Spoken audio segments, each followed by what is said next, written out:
Hello, hello, hello, greetings, salutations, konnichiwa, and every other form of green across this vast, marvelous multiverse. I am Matsu Quinox. This is Horace, and welcome back, my dear scholars, to the study. Hello there, Firefly, welcome. And hello there, Julian 20, welcome. And hello, every scholar who happens to be lurking or watching. Welcome. So, it is Christmas. How is everyone's Christmas going? Oh, hello there, Kinshon. Welcome. Merry Christmas to you as well. I have to hydrate for this. Julian 20, wonderful. Good, good, good. Glad to hear it. Ugh. Unfortunately, I wish I could say the same as mine. After yesterday's stream, I had a bad encounter with the Book Kraken.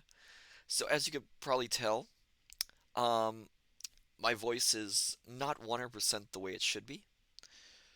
And I am not all that well. But I have to do this. I have to finish Christmas Carol for all you scholars. Firefly, good but tired. Not sure how long I'm going to stay, to be honest. So, this is a very short chapter. And this is a very short stream because of that. Unfortunately, I'm not going to do the little discussion we usually do afterwards because of, again, my voice is a little bit rough right now. Kinchon, time for some mulled wine. Oh, I wish I could have some mulled wine. And congratulations on your 3 stream streak there, Kinchon. Ah, but yes, unfortunately, this is going to have to be a fairly short stream tonight. I hope you, dear scholars, don't mind. I hope you're all right with that. Oh, hello there, Private Maverick. Welcome. I just feel, as much as I enjoy this Christmas season, I do have to look after my health also. Oh my goodness. Firefly, not at all. Save your voice. And this will also be the only stream for this week. I'll take a break off for this week, and then we will go from there. Excuse me. So, as we have seen in the last few chapters of A Christmas Carol or Staves, Scrooge, a miserly old man, has been visited by Marley, his old partner, who has told him that 3 spirits of past, present, and future would visit him to try and turn his ways. In the past, he witnessed how he became the man he was. In the present, he has witnessed how the impact of his own views have been, and how Christmas affects all. And in the future, he has seen the lowly fate that befalls him. But now, my dear scholars, it is time for us to end this story and to end this season. So, my dear scholars, how do you feel about me going right into it and reading and trying to keep my voice from being totally destroyed? Julian 20 says, yes, please. Oh, wonderful, wonderful. All right, then. We will continue with Charles Dickens' A Christmas Carol. Stave 5, the end of it. Yes! And the bedpost was his own. The bed was his own. The room was his own. Best and happiest of all, the time before him was his own, to make amends in. I will live in the past, the present, and the future, Scrooge repeated as he scrambled out of bed. The spirits of all 3 shall strive within me. Oh, Jacob Marley, heaven and the Christmas time be praised for this. I say it on my knees, old Jacob, on my knees. He was so fluttered and so glowing with his good intentions that his broken voice would scarcely answer to his call. He had been sobbing violently in his conflict with the spirit, and his face was wet with tears. They are not torn down, cried Scrooge, folding one of his bed curtains in his arms. They are not torn down, rings and all. They are here. I am here. The shadows of the things that would have been may be dispelled. They will be. I know they will. His hands were busy with his garments all this time, turning them inside out, putting them on upside down, tearing them, mislaying them, making them parties to every kind of extravagance. I I don't know what to do, cried Scrooge, laughing and crying in the same breath, and making a perfect loukoon of himself with his stockings. I am as light as a feather. I am as happy as an angel. I am as merry as a schoolboy. I am as giddy as a drunken man. A Merry Christmas to everybody. A Happy New Year to all the world. Hello here! Whoop! Hello! He had frisked into the sitting room, and was now standing there, perfectly winded. There's the saucepan that the gruel was in, cried Scrooge, starting off again and frisking round the fireplace. There's the door by which the ghost of Jacob Marley entered. There's the corner where the ghost of Christmas present sat. Excuse me. There's the window where I saw the wandering spirits. It's all right. It's true. It's all true. It all happened. Ha ha ha ha ha. Excuse me. Really, for a man who'd been out of practice for so many years, it was a splendid laugh. A most illustrious laugh. The father of a long, long line of brilliant laughs. I don't know what day of the month it is, said Scrooge. I don't know how long I've been among the spirits. I don't know anything. I'm quite a baby. Never mind. I don't care. I'd rather be a baby. Hello! Whoop! Hello here! He was checked in his transports by the churches ringing out the lustiest peals he had ever heard. Clash, clang, hammer, ding, don, bell, bell, don, ding, hammer, clang, clash. Oh, glorious, glorious. Running to the window, he opened it and put out his head. No fog, no mist. Clear, bright, jovial, stirring cold. Cold piping for the blood to dance to. Golden sunlight, heavenly sky, sweet fresh air, merry bells. Oh, glorious, glorious. Need another drink.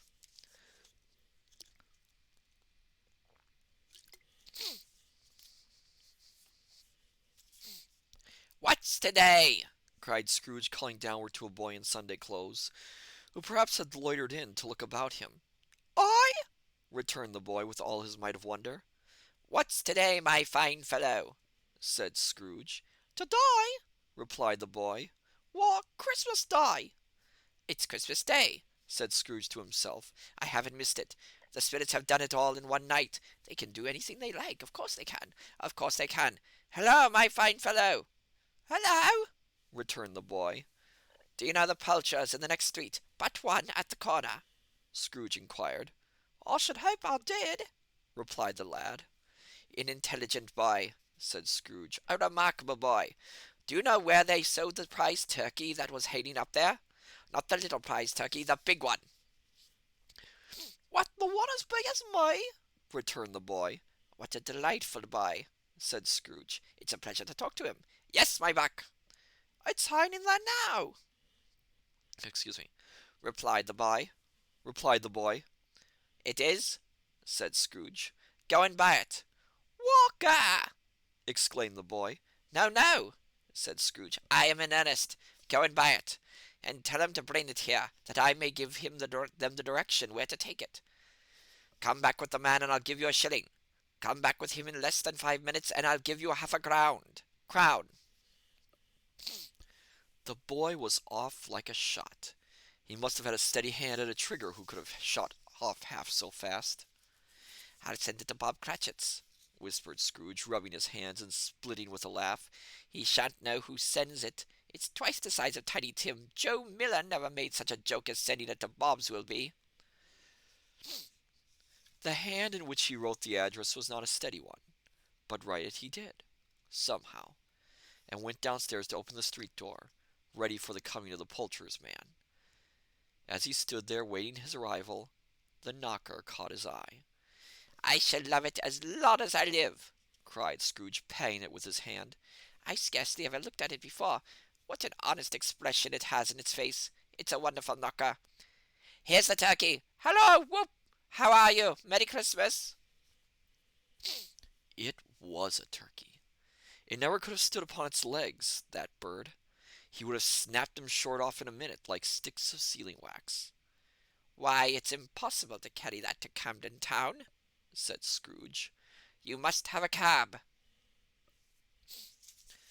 The chuckle with which he said this, and the chuckle with which he paid for the turkey, and the chuckle with which he paid for the cab, and the chuckle with which he recompensated the boy, was only to be exceeded by the chuckle with which he sat down breathless in his chair again, and chuckled till he cried.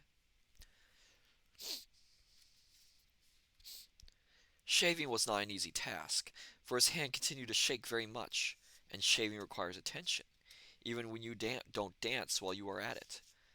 But if he had cut the end of his nose off, he would have put a piece of sticking plaster over it, and been quite satisfied. He dressed himself all in his best, and at last got out into the streets. The people were by this time pouring forth, as he had seen them with the ghost of Christmas present, and walking with his hands behind him, Scrooge regarded every one with a delighted smile.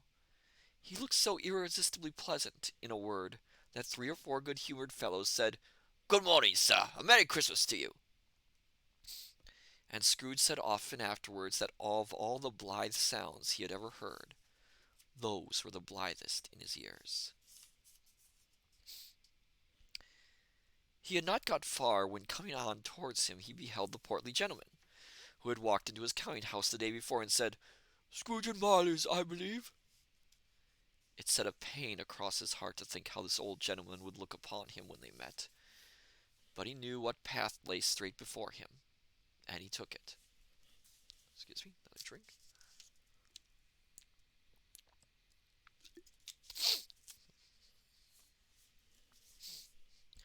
"My dear sir," said Scrooge, quickening his pace and taking the old gentleman by both his hands, "how do you do? I hope you succeeded yesterday. It was very kind of you. A Merry Christmas to you, sir." "Mr. Scrooge?" "Yes," said Scrooge. "That is my name, and I fear it may not be pleasant to you. Allow me to ask your pardon, and will you have the goodness—" Here Scrooge whispered in his ear. "Lord bless me!" cried the gentleman, as if his breath were gone. "My dear Mr. Scrooge, are you serious?" "If you please," said Scrooge. "Not a farthing less. A great many back payments are included in it, I assure you. Will you do me that favor?" "My dear sir," said the other, shaking hands with him, "I don't know what to say to such "Don't say anything, please," retorted Scrooge. "Come and see me. Will you come and see me?" "I will!" cried the old gentleman, and it was clear he meant to do it. "Thank ye," said Scrooge. "I am much obliged to you. I thank you 50 times. Bless you." He went to church, and walked about the streets, and watched the people hurrying to and fro, and patted children on the head, and questioned beggars, and looked down into the kitchens of houses and up to the windows, and found that everything could yield him pleasure. He had never dreamed that any walk, that anything, could give him so much happiness. In the afternoon he turned his steps towards his nephew's house. He passed the door a dozen times before he had the courage to go up and knock, but he made a dash and did it. "Is your master at home, my dear?" said Scrooge to the girl. Nice girl. Very. "Yes, sir." "Where is he, my love?" said Scrooge.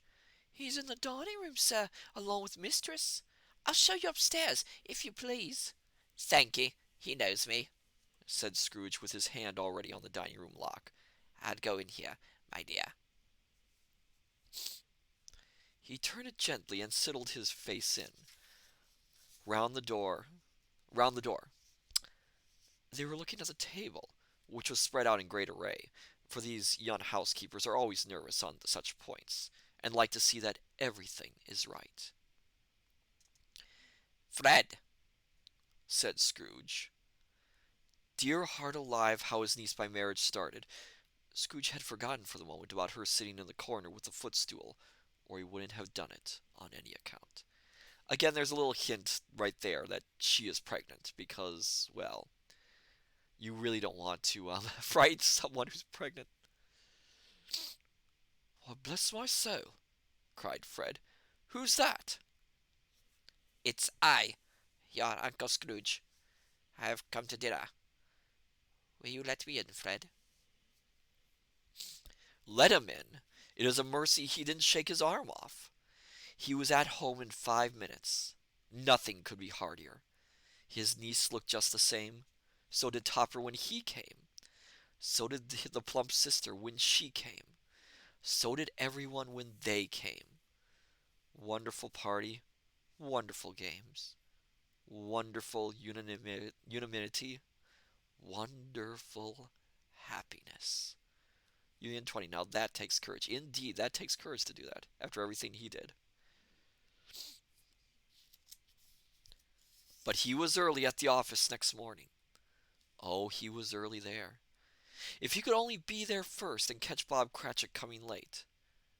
That was the thing he set his heart upon. And he did it. Yes, he did it. The clock struck 9. No Bob. A quarter past. No Bob. He was full 18 minutes and a half behind his time. Scrooge sat with his door wide open, that he might see him come into the tank. His hat was off before he opened the door, his comforter too. He was on his stool in a jiffy, driving away with his pen as if he was trying to overtake 9 o'clock.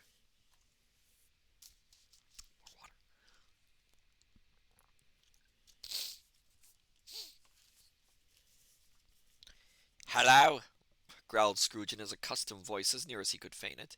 what do you mean by coming here at this time of day? I'm very sorry, sir, said Bob.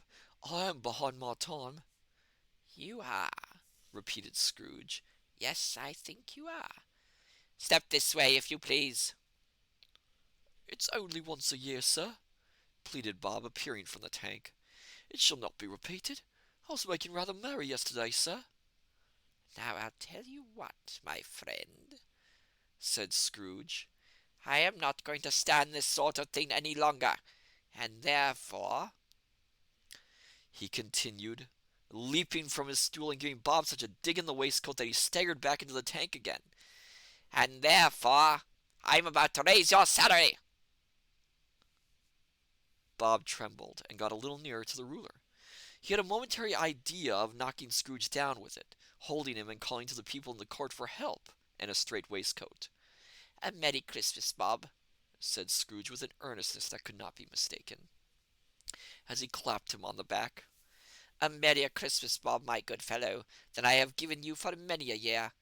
I'll raise your salary, and endeavour to assist your struggling family, and we will discuss your affairs this very afternoon over a Christmas bowl of smoking bishop. Bob, make up the fires, and buy another coal scuttle before you dot another I. Bob Cratchit.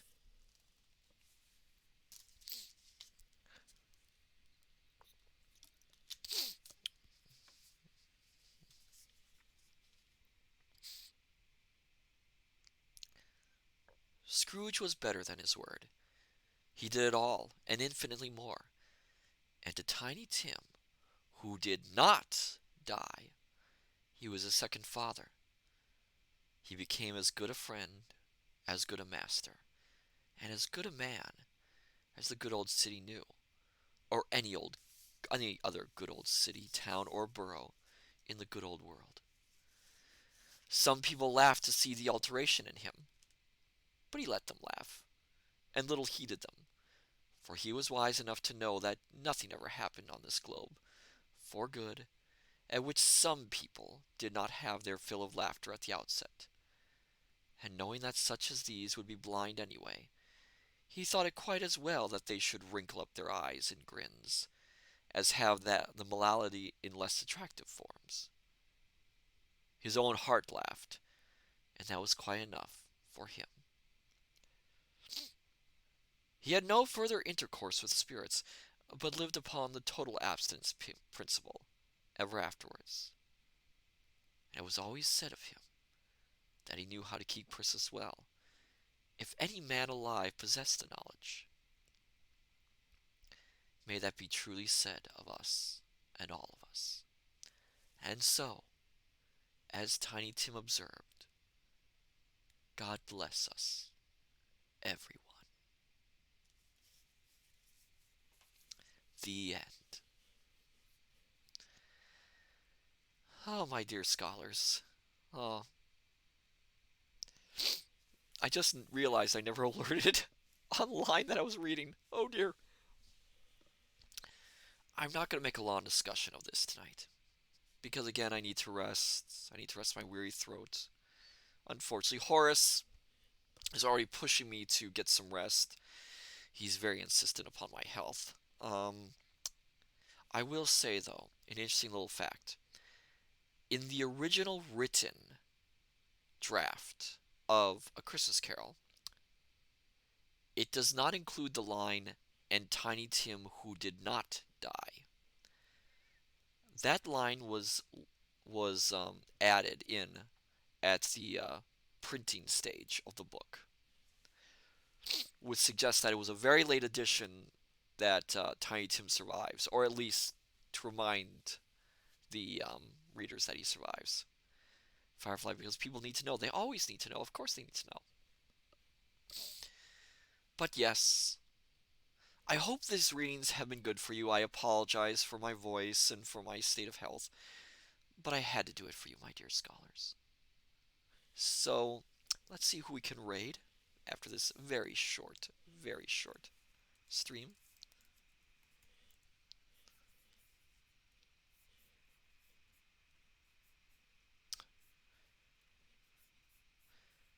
Um, let's raid Lorelei. She is playing Crab Champions. She is a good friend of the study. But yes, to all you wonderful scholars wherever you are, Merry Christmas, Happy Holidays. Whatever you celebrate, do take care. And as I say unto you, good evening, good morning, good afternoon. Till we meet each other again at the study. Take care, and I shall see you next time. Till then, farewell and bye bye.